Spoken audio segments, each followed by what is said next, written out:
Temenggung Setia Pahlawan Abdul Qadir. Tahukah kamu, di jantung hutan Kalimantan Barat, di tepian Sungai Melawi yang tenang, pernah berdiri seorang pemimpin rakyat yang gagah berani. Namanya Temenggung Setia Pahlawan Abdul Qadir, seorang bangsawan yang tak hanya memimpin dengan pedang, tapi juga dengan hati dan pengetahuan. Lahirnya pemimpin rakyat. Ia tumbuh di tengah masyarakat Melayu yang hidup dari hutan dan sungai. Sejak muda, Abdul Qadir dikenal bijaksana, santun, dan dekat dengan rakyatnya. Dari tepian Sungai Melawi, ia belajar satu hal penting, bahwa kemakmuran tak datang dari penjajahan, melainkan dari kerja keras dan kebersamaan. Penindasan kolonial. Namun, kedamaian itu mulai pudar ketika Belanda datang membawa keserakahan. Mereka menguasai perdagangan, menindas rakyat, dan memonopoli hasil bumi, rotan, damar, emas, bahkan kehidupan. Abdul Qadir melihat rakyatnya dipaksa tunduk di tanah sendiri, dan dalam diam, bara perlawanan mulai menyala. Abdul Qadir memupuk ekonomi lokal. Sebagai Temenggung, Abdul Qadir menolak tunduk sepenuhnya pada kekuasaan kolonial.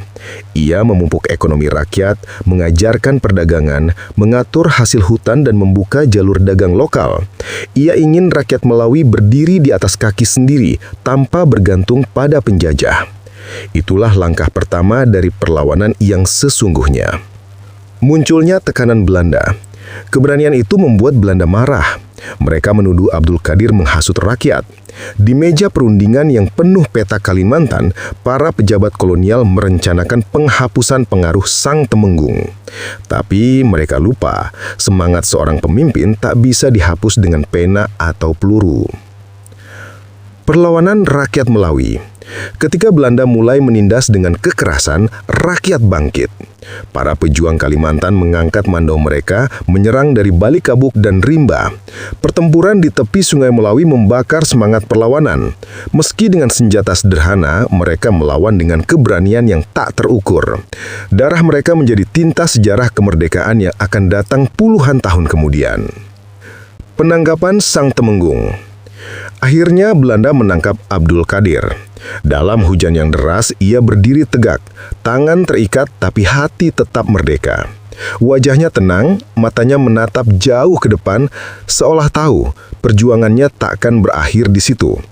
Karena setiap tetes hujan malam itu membawa pesan, perjuangan ini akan diteruskan oleh anak bangsa.